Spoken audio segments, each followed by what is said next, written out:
Hello बच्चों, आपका मेरे चैनल शिक्षागर में स्वागत है। आज हम बेसिक इलेक्ट्रिसिटी के बारे में पढ़ेंगे। इससे पहले कि अगर आप मेरे चैनल पर नए हैं तो प्लीज़ मेरे चैनल को लाइक करिए, शेयर करिए एंड सब्सक्राइब करिए, जिससे आपकी अच्छे से तैयारी हो सके। और अगर आप इलेक्ट्रीशियन फर्स्ट ईयर के स्टूडेंट हैं तो आपके अपकमिंग एग्ज़ाम CB2 की तैयारी हो सके, और अगर आप UPPCL की तैयारी कर रहे हो तो आपकी UPPCL TG2 की तैयारी हो सके। चलिए पहले हम बात करेंगे स्ट्रक्चर ऑफ एटम। ये आपका स्ट्रक्चर ऑफ एटम दिखाया गया है, ठीक है। ये आपका क्या है? ये आपका न्यूक्लियस है। ये आपका जो बीच का पार्ट है ये क्या कहलाता है? एटम का न्यूक्लियस कहलाता है। न्यूक्लियस में क्या होते हैं? प्रोटॉन होता है और न्यूट्रॉन होता है। और न्यूक्लियस के चारों लिए क्या कहलाती हैं? आपकी सेल्स कहलाती हैं। इनको हम सेल्स बोलते हैं। इनको क्या बोलते हैं? सेल्स बोलते हैं। इन सेल्स में आपके क्या होते हैं? इलेक्ट्रॉन होते हैं, ठीक। चलिए अब हम बात करेंगे न्यूक्लियस की। न्यूक्लियस क्या होता है? न्यूक्लियस की खोज रदरफोर्ड साइंटिस्ट ने 1911 में किया था। अगर हम बात करें न्यूक्लियस के डायमीटर की, तो न्यूक्लियस का जो डायमीटर होता है वो 10⁻⁴ मीटर होता है। और इस एटम का 99% जो वेट होता है वो कहाँ होता है? आपका न्यूक्लियस में होता है। Weight of the atom is about 99%। मतलब इस एटम का जो 99% जो वेट होता है वो कहाँ होता है? न्यूक्लियस में होता है। Neutron and proton are found. इसमें क्या होते हैं? न्यूट्रॉन और प्रोटॉन पाए जाते हैं। अब देखिए एटॉमिक वेट क्या होता है? Number of proton plus number of neutron, या कह सकते हैं number of electron plus number of neutron. जितने प्रोटॉन होंगे उतने ही इलेक्ट्रॉन होंगे। चलिए अब हम प्रोटॉन के बारे में बात करते हैं, बहुत इंपॉर्टेंट है। प्रोटॉन की खोज डिस्कवर किसने किया था? रदरफोर्ड ने किया था। कब किया था? 1920 में रदरफोर्ड ने प्रोटॉन की खोज की थी। अब इस पे क्या होता है? इस पे पॉजिटिव चार्ज होता है। ये क्या होता है? पॉजिटिव चार्ज होता है। Positive charge, positive charge. जो आपका प्रोटॉन होता है ये क्या होता है? पॉजिटिव चार्ज होता है। और इस पे चार्ज कितना होता है? +1.6 × 10⁻⁻19 कूलम होता है। अगर इसकी वेट की बात करें तो इसका वेट क्या होता है? 1.67 × 10⁻⁻27 kg होता है। अच्छा, जो आपका प्रोटॉन का वेट होता है वो क्या होता है? 1840 times of electron volt weight. मतलब इसका जो वेट होता है, अगर इलेक्ट्रॉन के वेट को इतनी बार गुणा कर देंगे तो आपका प्रोटॉन का वेट उतना हो जाता है, ठीक है। चलिए अगला हम बात करेंगे इलेक्ट्रॉन के बारे में। तो इलेक्ट्रॉन की खोज J.J. थॉमसन ने 1897 में किया था। इलेक्ट्रॉन पे क्या होता है? निगेटिव चार्ज होता है। क्या होता है बच्चों? निगेटिव चार्ज होता है। और इस चार्ज की वैल्यू क्या होती है? -1.6 × 10⁻⁻19 कूलम होता है। अगर इसके वेट के बारे में बात करेंगे तो उसका वेट क्या होता है? 9.10 × 10⁻31 kg होता है। इलेक्ट्रॉन क्या होता है? सबसे लाइट पार्टिकल होता है, मतलब सबसे हल्का पार्टिकल होता है एटम का, ठीक है। Distance between proton and neutron. अगर हम डिस्टेंस की बात करें, न्यूट्रॉन, ये जो आपका बताया मैंने आपको, न्यूट्रॉन प्रोटॉन, इनके डिस्टेंस की बात करें, इनके बीच की डिस्टेंस की बात करें तो इन दोनों के बीच की डिस्टेंस होती है 2 से 3 फर्मी मीटर होती है। और डायमीटर ऑफ इलेक्ट्रॉन जो होता है क्या होता है? 10⁻⁻15 मीटर होता है। चलिए अब हम बात करेंगे करंट के बारे में, ठीक है। करंट क्या होती है बच्चों? अगर हम यूनिट ऑफ चार्ज की बात करें तो यूनिट ऑफ चार्ज क्या होता है, कूलाम होता है, ठीक है, कूलाम होता है। न्यूट्रॉन क्या होता है, न्यूट्रॉन पे कोई चार्ज नहीं होता है, न्यूट्रॉन पे कोई चार्ज नहीं होता है, और जो क्या होता है न्यूक्लियस में ये पाया जाता है, न्यूक्लियस में ये आपका पाया जाता है। अब किसी कंडक्टर में 1 सेकंड में कितने इलेक्ट्रॉन फ्लो होते हैं, 6.25 इंटू 10⁻18 इलेक्ट्रॉन जो होते हैं किसी कंडक्टर में फ्लो होते हैं। या कह सकते हैं कि एक कूलाम की वैल्यू क्या होती है, 6.25 इंटू 10⁻18 इलेक्ट्रॉन्स होते हैं। अच्छा, अब देखिए मास ऑफ प्रोटॉन और मास ऑफ इलेक्ट्रॉन का जो रेशियो होता है ये क्या होता है, 1840 होता है। अब एक साइंटिस्ट थे बच्चों,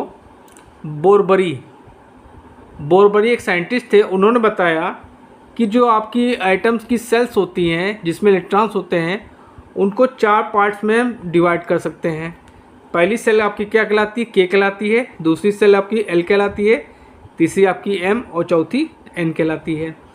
अब उन्होंने बताया था बोरबरी ने कि जो सेल्स में इलेक्ट्रॉनों की जो संख्या होती है वो क्या होती है, 2n² होती है। क्या होती है, 2n² होती है। तो अगर हम ये आपकी जो के सेल होती है ये क्या होती है, न्यूक्लियस के पास की सेल होती है, न्यूक्लियस के पास की जो सेल होती है वो आपकी कहलाती है के सेल कहलाती है। और उन्होंने बताया था कि number of electron in first shell कितने होंगे, 2n², मतलब n की वैल्यू 1 रख देंगे तो पहले सेल में कितने इलेक्ट्रॉन होंगे, 2 होंगे। Number of electron in second shell कितने होंगे, 8 होंगे। यहाँ पे क्या हो जाए, n की वैल्यू 2 रख देंगे तो आपका 8 आ जाएगा। Number of electron in third shell क्या हो जाएंगे, जिसको m बोलते हैं, उसमें 18 होंगे। और number of electron in fourth shell कितना हो जाएगा, जिसको n बोलते हैं, उसमें होंगे 32। चलिए बच्चों, अब हम करंट के बारे में बात करेंगे, डिस्कस करेंगे। करंट क्या होती है। करंट बच्चों ऑब्वियसली आपकी क्या होगी, कंडक्टर में फ्लो होगी। करंट होती क्या है, जैसा कि अभी मैंने आपको बताया कि इलेक्ट्रॉन्स होते हैं, ठीक, इलेक्ट्रॉन्स के कारण ही आपकी करंट कंडक्टर में करंट फ्लो होती है। क्या कहा है, it is the rate of flow of free electron in a conductor, मतलब किसी कंडक्टर में इलेक्ट्रॉनों के प्रवाह की दर को हम लोग धारा कहते हैं, ठीक है। अब करंट क्या होती है, current flows in opposite direction of the electrons, मतलब करंट जो होती है हमेशा क्या होती है, इलेक्ट्रॉन के अपोजिट डायरेक्शन में फ्लो होती है। Ampere is the unit of current, जो एम्पियर होती है ये यूनिट होती है करंट की, ठीक। Current is denoted by I, current को हम लोग आई से डिनोट करते हैं। आई is equal to dq/dt। dq/dt मतलब क्या हुआ कि dq/dt क्या है, फ्री इलेक्ट्रॉन्स की जो रेट, फ्लो होने की जो रेट है वो dq/dt है। और इसका अगर हम यूनिट यहाँ से निकालें तो कूलाम पर सेकेंड दूसरी यूनिट होगी। अब देखिए बच्चों, करंट बेसिकली बच्चों 2 प्रकार की होती है, एक होती है आपकी एसी, एक होती है डीसी। एसी क्या होती है, अल्टरनेटिंग करंट होती है, जिसमें क्या होता है डायरेक्शन और वैल्यू टाइम के रिस्पेक्ट में चेंज होता है। और उसमें क्या होता है, फ्रीक्वेंसी होती है। डायरेक्ट करंट क्या होती है, जिसमें डायरेक्शन चेंज नहीं होता है, सेम रहता है, और इसमें फ्रीक्वेंसी नहीं होती। चलिए अब देखिए, I is equal to NeAVD होता है, ठीक। ये भी आपको जानना चाहिए, आपकी बुक में नहीं दिया है लेकिन मैं आपको बता रहा हूँ। I आपकी क्या होगी, करंट होगी, N हो गया नंबर ऑफ इलेक्ट्रॉन, E क्या होगा, चार्ज हो गया, A क्या होगा, cross section area of the conductor, VD क्या होगा, आपकी डिप वेलोसिटी, मतलब वो वेलोसिटी जिसके कारण क्या होते हैं, इलेक्ट्रॉन जो होते हैं किसी कंडक्टर में मोशन करते हैं। तो जो करंट की वैल्यू होती है ये होती है NeAVD, ठीक है। अच्छा, अब जब बात करते हैं पोटेंशियल क्या होता है, पोटेंशियल हिंदी में बोलते हैं इसको विभव, ठीक है। विभव क्या होता है, विभव क्या होता है, एक प्रकार का वर्क होता है, ठीक है। जब हम किसी टेस्टिंग चार्ज को इन्फिनिटी से इलेक्ट्रिक फील्ड मिलाते हैं, जो वर्क करते हैं वो क्या कहलाता है, आपका इलेक्ट्रिक पोटेंशियल कहलाता है, ठीक है। तो इलेक्ट्रिक पोटेंशियल को हम लोग किससे रिप्रेजेंट करते हैं, V से प्रेजेंट करते हैं। और होता क्या है, electric potential energy upon charge, ठीक है। मतलब एनर्जी मतलब वर्क करना पड़ेगा, वर्क इज एनर्जी और एनर्जी इज वर्क। तो हम किसी टेस्टिंग चार्ज को, जैसे मान लीजिए ये आपका कोई इलेक्ट्रिक फील्ड है, यहाँ पे कोई टेस्टिंग चार्ज रखा Q नॉट। ठीक बच्चों, इस टेस्टिंग चार्ज को हम यहाँ से यहाँ पे लेके आएंगे, तो यहाँ से लेकर यहाँ तक आने में जो वर्क किया जाता है उसी को हम लोग क्या बोलते हैं, इलेक्ट्रिक पोटेंशियल कहते हैं। तो electric potential energy upon charge, अगर हम इसकी यूनिट की बात करें तो यहाँ एनर्जी की यूनिट क्या हो जाएगी, जूल हो जाएगी, और चार्ज की यूनिट कूलाम हो जाएगी, तो जूल पर कूलाम, और V is equal to W/Q हो जाएगा। और अब की अगर देखा जाए तो इसकी स्टैंडर्ड यूनिट क्या होती है, वोल्ट होती है। पोटेंशियल की स्टैंडर्ड यूनिट क्या होती है बच्चों, वोल्ट होती है। चलिए अब हम बात करेंगे रेजिस्टेंस के बारे में। देखिए बच्चों, ये जो मैं आपको बता रहा हूँ ये शॉर्ट फॉर्म में सब बता रहा हूँ क्योंकि आपके पास टाइम नहीं है। ठीक है, आपने पूरा बेसिक क्लियर किया होगा, मैं आप लोगों का रिवीजन करवा रहा हूँ। ठीक है, तो एक एक लाइन में सब मैं रिवाइज करवा रहा हूँ, तो इसको ध्यान से देखिए, समझिए और रिवाइज करिए। अब देखिए रेजिस्टेंस क्या होता है। रेजिस्टेंस क्या है, oppose the flow of current, मतलब जो रेजिस्टेंस होता है वो करंट के फ्लो का विरोध करता है। Ohm is the unit of resistance, ohm किसकी यूनिट है, रेजिस्टेंस की यूनिट है। इसको रिप्रेजेंट करते हैं आर से, तो are is equal to V/I या रो L/A। अब रो क्या है, आपका स्पेसिफिक रेजिस्टेंस है, एल आपका क्या, लेंथ ऑफ द कंडक्टर है, और जो आपका ए है cross section area of the conductor है, वी आपका वोल्टेज है, आई आपकी करंट है, आर फॉर रेजिस्टेंस। अब देखिए लॉ ऑफ रेजिस्टेंस के बारे में बात करेंगे, तो लॉ ऑफ रेजिस्टेंस मतलब क्या है कि अगर हम किसी कंडक्टर या इंसुलेटर का टेम्परेचर इंक्रीज करते हैं तो उसके रेजिस्टेंस पे भी इफ़ेक्ट पड़ता है। और जो आपका कंडक्टर का जो रेजिस्टेंस होता है वो लेंथ के डायरेक्टली प्रोपोर्शनल होता है। रेजिस्टेंस क्या होता है, मटेरियल पे भी डिपेंड करता है। रेजिस्टेंस क्या होता है, क्रॉस सेक्शन एरिया के इन्वर्सली प्रोपोर्शनल होता है। तो इन दोनों इक्वेशन को जब हम मर्ज कर देते हैं तो ये आपको मिलता है R is equal to rho L/A। R क्या है, आपका रेजिस्टेंस है, एल आपका क्या है, लेंथ ऑफ द कंडक्टर है, a cross section area of the conductor है, और रो क्या है, स्पेसिफिक रेजिस्टेंस। अगर हम स्पेसिफिक रेजिस्टेंस की यूनिट की बात करें बच्चों, तो स्पेसिफिक रेजिस्टेंस की यूनिट क्या होती है, ओम मीटर। ठीक है, चलिए अब बात करेंगे टेम्परेचर कोफिशिएंट ऑफ रेजिस्टेंस। अब देखिए ये क्या होता है, इसको हम लोग अल्फ़ा से रिप्रेजेंट करते हैं, इसको अल्फ़ा से रिप्रेजेंट करते हैं, और अल्फ़ा की वैल्यू क्या होती है, RT-R0/R0 इंटू टी। अब देखिए RT-I0 क्या है, चेंज इन रेजिस्टेंस, मतलब रेजिस्टेंस में चेंजिंग जो हो रही है वो है। ठीक है, और अगर इसकी यूनिट की बात करेंगे तो पर डिग्री सेल्सियस की यूनिट होती है। ठीक है, temperature coefficient of the resistance unit क्या होती है, पर डिग्री सेल्सियस होती है। कंडक्टर का जो आपका टेम्परेचर कोफिशिएंट ऑफ रेजिस्टेंस होता है वो क्या होता है, कंडक्टर का पॉजिटिव होता है, और इंसुलेटर और सेमीकंडक्टर का निगेटिव होता है। मैं अभी आपको आगे बताता हूँ।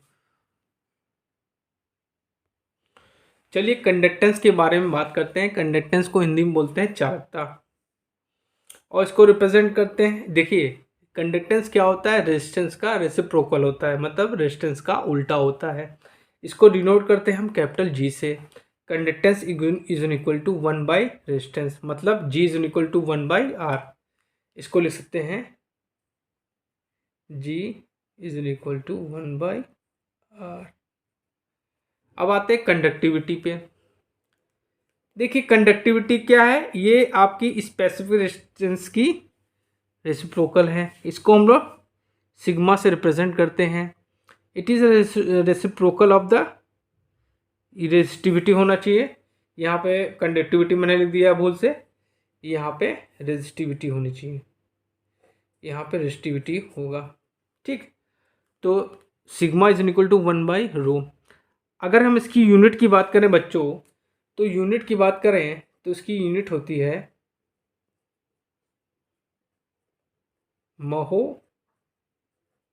पर मीटर या साइमन पर मीटर।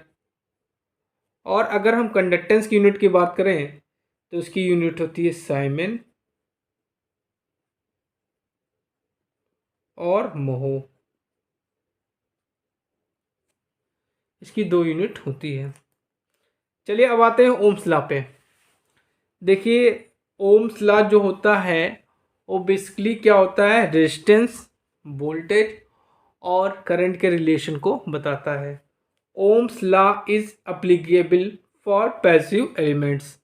जो आपका ओम का नियम है वो पैसिव एलिमेंट्स पे कार्य करता है। पैसिव एलिमेंट्स क्या होते हैं आपके, इंडक्टर हो गया, कैपेसिटर हो गया, रेजिस्टर हो गया, ये सब आपके क्या है, पैसिव एलिमेंट्स हैं।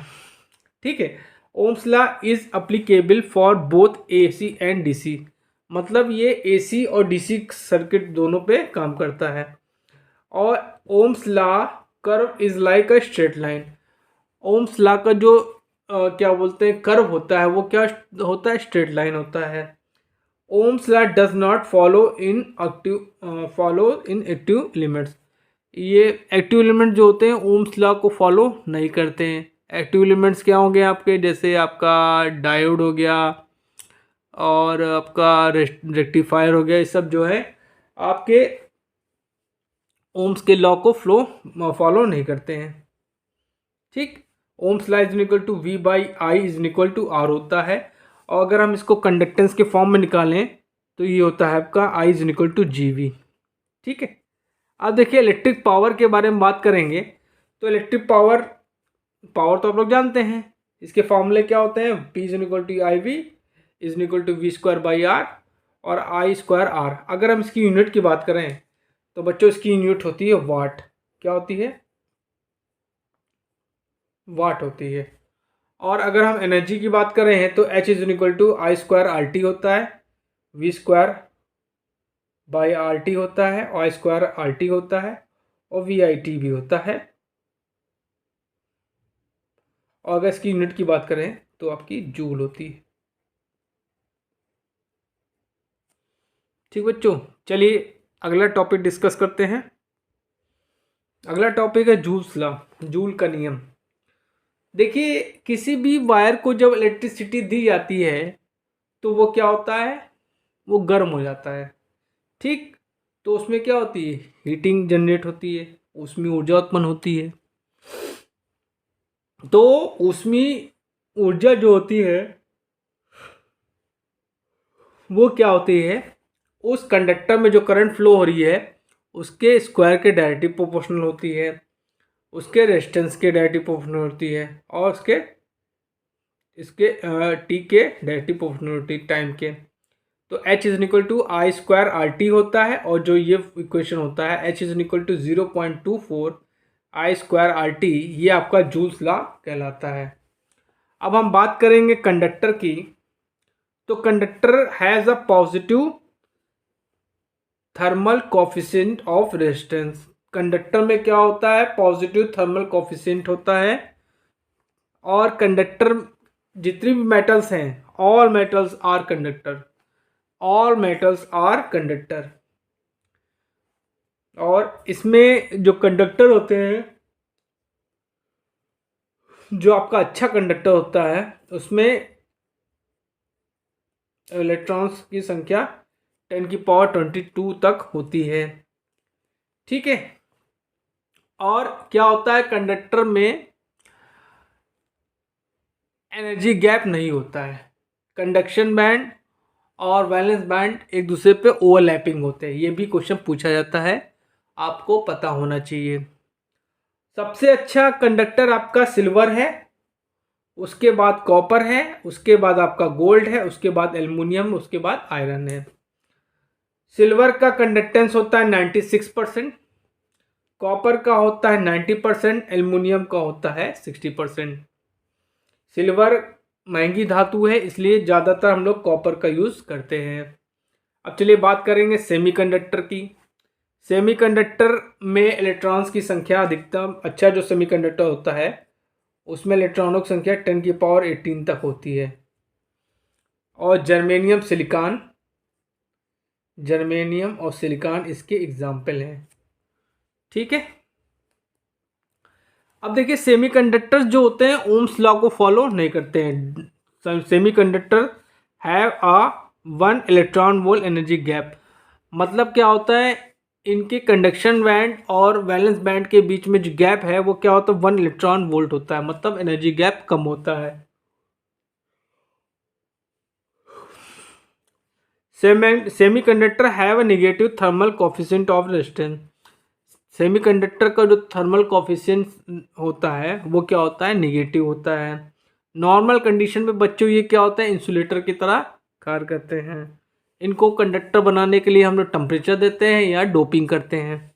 डोपिंग करते हैं तो 2 प्रकार के सेमीकंडक्टर बनते हैं, एन टाइप और पी टाइप। एन टाइप में क्या होता है, मेजॉरिटी कैरियर्स क्या होते हैं, इलेक्ट्रॉन होते हैं। मेजॉरिटी कैरियर्स मतलब जिनकी संख्या ज़्यादा होती है। माइनॉरिटी कैरियर्स क्या होते हैं, होल्स होते हैं।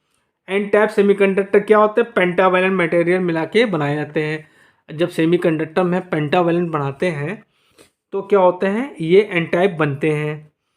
ठीक है, आपसे ये भी क्वेश्चन पूछा जा सकता है कि सेमीकंडक्टर के आउटर सेल में कितने इलेक्ट्रॉन्स होते हैं। तो सेमीकंडक्टर के आउटर सेल में 4 इलेक्ट्रॉन्स होते हैं। ठीक है, पेंटावैलेंट मिलाया था, जैसे आर्सेनिक हो गया आपका, फास्फोरस हो गया, एंटीमनी हो गया, ये आपके क्या है, पेंटावैलेंट होते हैं। पेंटावैलेंट को जब हम सेमीकंडक्टर जर्मेनियम सिलिकॉन मिलाते हैं तो आपका एन टाइप सेमीकंडक्टर बनता है। अब जब ट्राइवैलेंट मिलाते हैं तो आपका पी टाइप बनता है। पी ट्राइवैलेंट में आपके क्या है, बोरान हो गया, एल्युमिनियम हो गया, गैलियम हो गया, इंडियम हो गया, ये सब के ट्राइवैलेंट होते हैं। ठीक है, चलिए अगला टॉपिक डिस्कस करते हैं। देखिए एक कूलाम में 6.25 इंटू 10⁻18 इलेक्ट्रॉन्स होते हैं। एक एम्पियर बराबर क्या होता है, 6.25 इंटू 10⁻18 इलेक्ट्रॉन पर सेकेंड। एक मिली एम्पियर जो होता है 10⁻³ एम्पियर के बराबर होता है। एक माइक्रो एम्पियर 10⁻6 एम्पियर के बराबर होता है। ये देखिए इलेक्ट्रोमोटिव फोर्स क्या होता है। इलेक्ट्रोमोटिव फोर्स एक प्रकार का प्रेशर है, इलेक्ट्रिक प्रेशर है, जो इलेक्ट्रॉनों को गति प्रदान करता है। इसकी यूनिट क्या होती है, वोल्ट होती है, और उसको रिप्रेजेंट किससे करते हैं, ई से। ठीक है, देखिए आप पोटेंशियल कहिए चाहे आप इलेक्ट्रोमोटिव फोर्स कहिए, एक ही बात होती है। ये देखिए फॉर्मूले इसके दिए हैं, E is equal to W/Q, is equal to I/R+R। देखिए कैपिटल आर आपका एक्सटर्नल रेजिस्टेंस हो गया, आर आपका स्मॉल इंटरनल रेजिस्टेंस हो गया। E is equal to -N/dφ/dt। ठीक है, ये सब आपके फॉर्मूले हैं। ठीक, चलिए कुछ और अच्छी बातें आपको बताते हैं। 1 किलो ओम 10⁻³ ओम के बराबर होता है। 1 मेगा ओम 10⁻6 ओम के बराबर होता है। स्टैंडर्ड इंफॉर्मेशन यूनिट्स, ठीक है, देखिए वर्क बराबर होता है W is equal to F into D. Work की यूनिट क्या होती है बच्चों, जूल होती है। MKS यूनिट क्या है इसकी, वर्क की, न्यूटन मीटर। CGS यूनिट क्या है, अर्ग। और FPS यूनिट क्या है, फुट पाउंड। 1 जूल में 1 न्यूटन मीटर होता है। CGS यूनिट क्या है, 10⁻7 अर्ग और 10,200 ग्राम सेंटीमीटर। FPS बराबर होता है 0.7367 फुट पाउंड।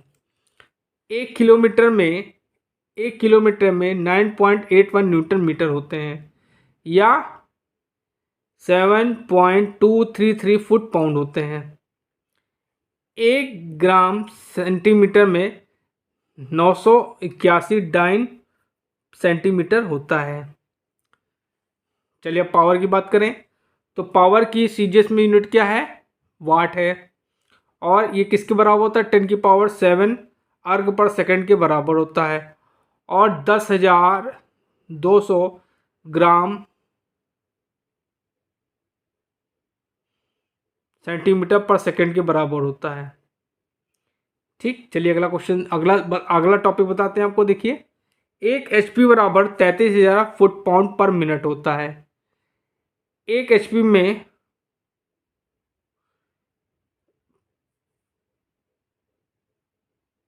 550 फुट पर सेकंड होते हैं। और क्या होता है, 746 गुणे 10⁻7 अर्ग पर सेकंड होता है। देखिए कंडक्टेंस क्या होता है, इनवर्स ऑफ रेजिस्टेंस होता है, जिसको हम लोग कैपिटल G से लिखते हैं। G is equal to 1/R mho और साइमन। अब बात करें ससेप्टेंस की, तो इसको रिप्रेजेंट करते हैं हम लोग B से, और ये क्या होता है, रिएक्टेंस का अपोजिट होता है। ठीक है। एडमिटेंस बात करेंगे। एडमिटेंस क्या होता है, इम्पिडेंस का उल्टा होता है। इम्पिडेंस का उल्टा होता है, इसको हम लोग Y से रिप्रेजेंट करते हैं, और Y इज इक्वल टू क्या होता है, 1/Z, और इसकी यूनिट क्या होती है, महो। तो बच्चों आज मैंने आपको बेसिक इलेक्ट्रिसिटी के कुछ इंपॉर्टेंट पॉइंट्स बताए हैं, इनको याद करिएगा, हो सकेगा तो नोट्स बना लीजिएगा, जो कि आपके अपकमिंग एग्जाम के लिए बहुत इंपॉर्टेंट है। और प्लीज़ मेरे चैनल को लाइक करिए, शेयर करिए एंड सब्सक्राइब करिए। Thank you.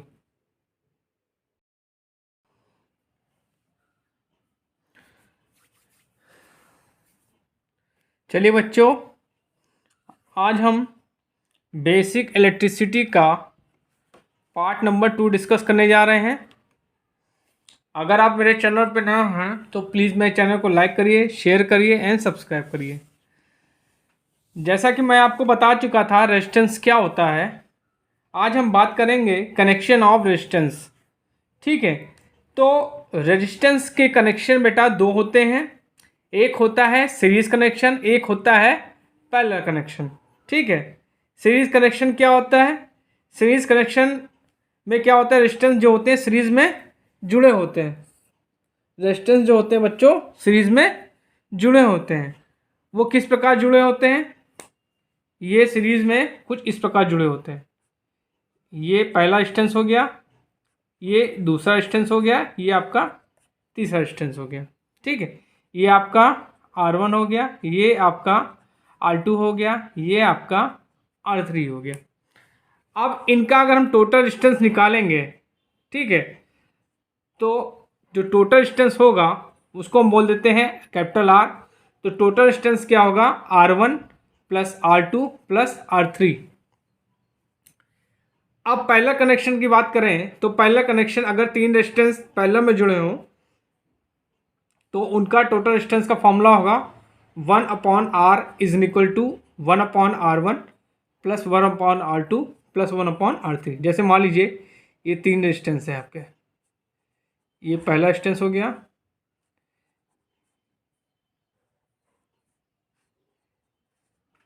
ये आपका पहला रेजिस्टेंस हो गया, ये आपका दूसरा रेजिस्टेंस हो गया, ये आपका तीसरा रेजिस्टेंस हो गया। तो इन तीनों का अगर हम टोटल रेजिस्टेंस निकालेंगे तो क्या होगा, 1/R is equal to 1/R1 plus 1/R2 plus 1/R2। अगर बच्चों दो रेजिस्टेंस आपके पैरेलल कनेक्शन में दी हो, जैसे मान लीजिए दो, एक रेजिस्टेंस ये है और एक रेजिस्टेंस ये है, ये आपका R1 हो गया, ये आपका R2। अगर इनका इक्विवेलेंट रेजिस्टेंस निकाला जाए तो इसका फॉर्मूला होता है बच्चों, याद रख लीजिए, कर लीजिए, आपके काम आएगा। R2 is equal to R1 into R2 upon R1 plus R2, ये फॉर्मूला होता है। एक बात और ध्यान रखिएगा बच्चों कि सीरीज कनेक्शन में जो टोटल डिस्टेंस होता है वो क्या होता है, ज़्यादा होता है। The total distance will be high in series this connection, मतलब सीरीज कनेक्शन में जो टोटल डिस्टेंस होता है वो क्या होता है, ज़्यादा होता है, और पैरेलल कनेक्शन में क्या होता है, कम होता है। ठीक है। देखिए अगर हम दो रेजिस्टेंस आपके दिए हैं तो उनके बीच में दो रेजिस्टेंस अगर आपके पैरेलल में दिए हैं तो उनका जो टोटल रेजिस्टेंस निकालेंगे तो देखिए फॉर्मूला यहाँ दिया है R1 into R2 upon R1 plus R2। अब देखिए मान लीजिए कोई सर्किट दिया हो आपको, करंट डिवीजन लॉ की बात करते हैं।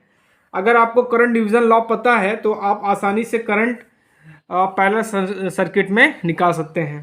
ठीक है। देखिए ये आपका सोर्स हो गया, ये आपका सोर्स हो गया। अच्छा, मान लेते हैं इस सर्किट में आपकी टोटल करंट I बह रही है, ठीक है। ये रेजिस्टेंस आपका R1 है, ये आपका R2 है, दोनों रेजिस्टेंस किस में है, पैरेलल में कनेक्टेड है। तो बच्चों अगर हम इस सर्किट में I1 की करंट वैल्यू निकालना चाहें तो क्या होगा, टोटल करंट लेंगे इनटू जिस ब्रांच में हमें करंट निकाली है उसके अपोजिट रेजिस्टेंस को लेंगे।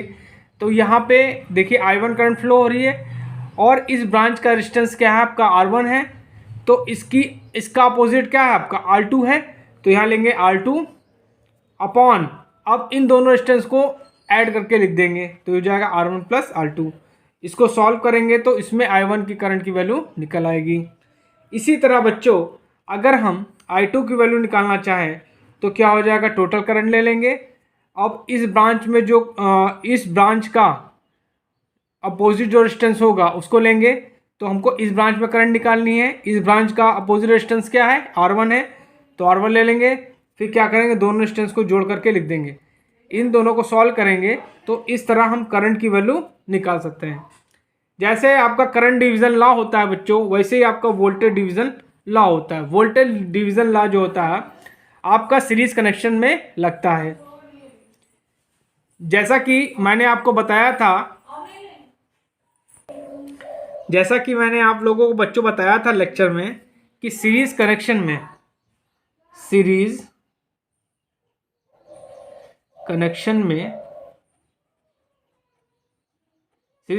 क्या होता है, सेम करंट होती है और डिफर क्या होता है बच्चों, डिफर आपका वोल्टेज होता है, ठीक। सीरीज कनेक्शन में आपका सेम करंट होता है और डिफर क्या होता है, वोल्टेज होता है। इसलिए हम लोग वोल्टेज डिवीजन लॉ जो है हम लोग सीरीज कनेक्शन में लगाते हैं, और जो आपका करंट डिवीजन लॉ लगाते हैं वो किस में लगाते हैं, पैरेलल सर्किट में लगाते हैं। किस में लगाते हैं, पैरेलल। जो पैरेलल सर्किट होता है, पैरेलल कनेक्शन, उसमें क्या होता है, सेम वोल्टेज होता है और डिफर क्या होती है, आपकी करंट होती है। अब चलिए वोल्टेज डिवीजन की बात करते हैं। यहाँ पे हमने वोल्टेज सप्लाई दी तो यहाँ पे वोल्टेज ड्रॉप होगा, यहाँ वोल्टेज ड्रॉप होगा। इट मीन्स यहाँ पे V1 वोल्टेज होगा, यहाँ पे V2 होगा। अगर हम V1 की वैल्यू निकालना चाहें तो वोल्टेज डिवीजन लॉ क्या कहता है, टोटल वोल्टेज लेंगे, ये टोटल वोल्टेज लिया, इनटू जिस रेजिस्टेंस में वोल्टेज ड्रॉप हो रहा है उसको मल्टीप्लाई में लिखेंगे। तो V1 आपका किस में हो रहा है, R1 में हो रहा है, तो R1 इंटू टोटल रेजिस्टेंस को जोड़ देंगे डिवाइड करके। इसी तरह सिमिलरली अगर हम V2 की वैल्यू निकालना चाहें तो V2 की वैल्यू क्या होगी, V टोटल वोल्टेज इंटू जिसमें वोल्टेज ड्रॉप हो रहा है उस रेजिस्टेंस को लेंगे प्लस टोटल रेजिस्टेंस को से डिवाइड कर देंगे। चलिए अब हम बात करेंगे ओपन सर्किट की और शॉर्ट सर्किट की। ओपन सर्किट और शॉर्ट सर्किट, क्योंकि बच्चों इससे क्वेश्चन पूछे जाते हैं। देखिए शॉर्ट ओपन सर्किट में क्या होता है ये सब आपको ज्ञान होना चाहिए। ओपन सर्किट में रेजिस्टेंस की वैल्यू बच्चों क्या होती है, इनफाइनाइट होती है। रेजिस्टेंस की वैल्यू क्या होती है, इनफाइनाइट होती है, और करंट की वैल्यू क्या होती है, जीरो होती है। करंट की वैल्यू जीरो होती है, ठीक है। और वोल्टेज की वैल्यू आपको मिलेगी, वोल्टेज आपको टर्मिनल पे मिलेगा, ठीक है। अब हम बात करें शॉर्ट सर्किट की, तो शॉर्ट सर्किट में बच्चों रेजिस्टेंस की वैल्यू क्या होती है, जीरो होती है, और करंट की वैल्यू इनफाइनाइट होती है, और वोल्टेज की वैल्यू क्या होती है बच्चों, जीरो होती है। ये सब बच्चों आपको पता होना चाहिए क्योंकि इसमें से भी क्वेश्चन बनते हैं। चलिए अब हम लोग आइडियल वोल्टेज सोर्स और आइडियल करंट सोर्स के बारे में डिस्कस करते हैं। देखिए आइडियल करंट सोर्स की बात करें तो ये देखिए फिगर है, जैसा आप फिगर देख रहे हैं, ये क्या है, करंट सोर्स का सिंबल है। देखिए आइडियल करंट सोर्स में क्या होते हैं, दो टर्मिनल्स होते हैं, ठीक है, ए और बी आपके दो टर्मिनल हैं, ये आपका सोर्स हो गया, ठीक है। An ideal current source is a two terminal circuit element, मतलब आइडियल करंट सोर्स जो होता है जिसमें क्या होते हैं, दो टर्मिनल सर्किट होते हैं, ठीक है। अब इसमें क्या होता है, इसमें जो करंट की वैल्यू होती है बच्चों वो क्या होती है, कांस्टेंट होती है। करंट की वैल्यू जो क्या होती है इसमें कांस्टेंट होती है, वो डिपेंड पे वोल्टेज पे डिपेंड नहीं करती। इस सोर्स में क्या होता है, जो करंट की वैल्यू होती है वो क्या होती है, कांस्टेंट होती है, जो कि वोल्टेज पे डिपेंड नहीं करती है।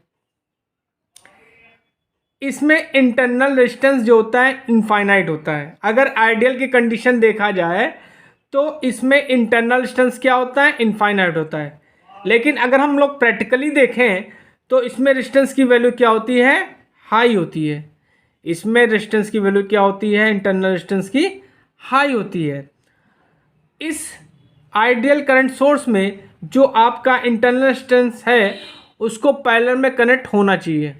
किस में कनेक्ट होना चाहिए, पैरेलल में कनेक्ट होना चाहिए। चलिए अब हम बात करेंगे वोल्टेज, आइडियल वोल्टेज सोर्स की। Ideal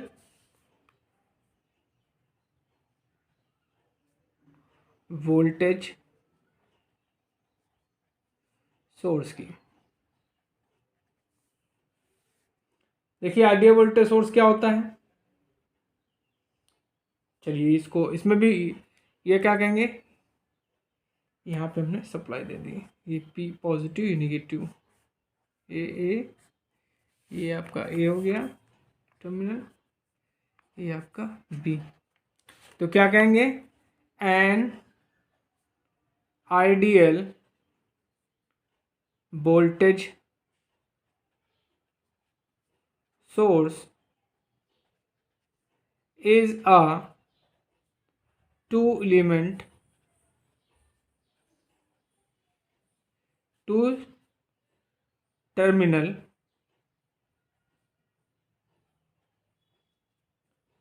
circuit element। अब बच्चों इसमें क्या होता है, इसमें जो इंटरनल रेजिस्टेंस होता है, इंटरनल रेजिस्टेंस, इंटरनल रेजिस्टेंस वो क्या होता है, जीरो होता है। क्या है, जीरो। और प्रैक्टिकली क्या होता है, लो होता है। प्रैक्टिकली प्रैक्टिकली क्या होता है बच्चों, प्रैक्टिकली क्या होता है, लो होता है, ठीक है। इसमें कांस्टेंट वोल्टेज होता है, कांस्टेंट वोल्टेज होता है। और वो किस पे डिपेंड नहीं करता है, not depend on current, current पे डिपेंड नहीं करता।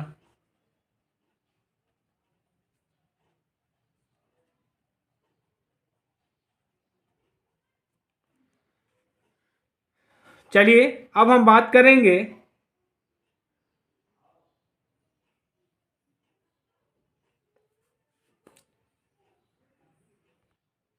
देखिए बच्चों, अगर मैं बता चुका हूं आपको ऊपर कि वोल्टेज सोर्स होगा तो प्रैक्टिकली रेजिस्टेंस क्या होगा, इंटरनल लो होगा, और आइडियल रेजिस्टेंस क्या होगा, ज़ीरो होगा। अगर आपका करंट सोर्स है तो प्रैक्टिकली रेजिस्टेंस कितना होगा, हाई होगा, और आइडियल रेजिस्टेंस क्या होगा, इनफाइनाइट होगा। अगर हम वोल्ट मीटर की बात करें, ठीक है, अगर हम वोल्ट मीटर की बात करें, वोल्ट मीटर का क्या प्रयोग करते हैं, क्यों यूज़ करते हैं, हम लोग वोल्टेज को मापने के लिए, मेज़र करने के लिए इसका प्रयोग करते हैं। और वोल्ट मीटर क्या होता है, हमेशा सर्किट के पैरेलल में जोड़ा जाता है, ये सब आपको पता होगा। तो वोल्टेज वोल्ट मीटर में क्या होता है, इंटरनल रेजिस्टेंस प्रैक्टिकली क्या होता है, हाई होता है, ठीक है, और आइडियल रेजिस्टेंस क्या होता है, इनफाइनाइट होता है। और अगर हम अमीटर की बात करें, अमीटर क्या होता है, अमीटर का प्रयोग हम लोग सर्किट में सीरीज में करते हैं, और ये क्या करता है, करंट को मापता है, करंट को मेजर करता है। इसका जो प्रैक्टिकली रेजिस्टेंस होता है इंटरनल, वो क्या होता है, लो होता है, और आइडियल कंडीशन में इसका रेजिस्टेंस क्या होता है, जीरो होता है। ठीक है बच्चों, चलिए चलिए अब हम लोग बात करेंगे किरचॉफ का फर्स्ट लॉ, जिसको हम लोग किरचॉफ करंट लॉ कहते हैं। किरचॉफ ने बताया था कि किसी डीसी नेटवर्क में, एनी डीसी नेटवर्क, ठीक है, किसी डीसी नेटवर्क में जंक्शन, जंक्शन क्या होता है, जहाँ पे सभी धाराएं मिलती हैं, ठीक है, ये आपका जंक्शन हो गया। तो किरचॉफ ने कहा था कि डीसी नेटवर्क में जंक्शन पर मिलने वाली सब जितनी भी धाराएं हैं उनका एल्जेब्रिक सम क्या होगा, जीरो होगा। Sigma I is equal to zero, sigma I को बोलते हैं एल्जेब्रिक सम। अब देखिए यहाँ जंक्शन हो गया, यहाँ पे करंट की वैल्यू क्या होगी, जीरो होगी अकॉर्डिंग टू किरचॉफ लॉ। अब देखिए I1 करंट आ रही है, I2 करंट आ रही है, और I3 करंट क्या आ रही है, जा रही है, ठीक है, I4 करंट आ रही है, ठीक है, और I5 करंट आ रही है, और I6 करंट जा रही है। तो बच्चों हमेशा याद रखिएगा, जो जंक्शन की ओर करंट आएंगी उसको हम लोग पॉजिटिव लेंगे, और जो करंट जंक्शन से दूर जा रही है उनको निगेटिव लेंगे। तो जंक्शन को कौन सी करंट आ रही है आपकी, ये आई आ रही है, तो इसको लिखेंगे प्लस का I1, ठीक है, इसको क्या लिखेंगे, प्लस का I1। अब ये I2 भी करंट जंक्शन की ओर जा रही है, तो इसको भी लिखेंगे प्लस का I2। अब ये I3 जो है जंक्शन से दूर जा रही है, तो उसको लिखेंगे माइनस का I3। अब ये भी जंक्शन की ओर आ रही है, तो ये हो जाएगा आपका I4। ये भी जंक्शन को आ रही है, तो ये हो जाएगा I5, और ये जंक्शन को दूर जा रही है, तो हो जाएगा माइनस का 6 इक्वल टू 0। तो ये आपका बच्चों पहला क्या हो गया, किरचॉफ का करंट लॉ।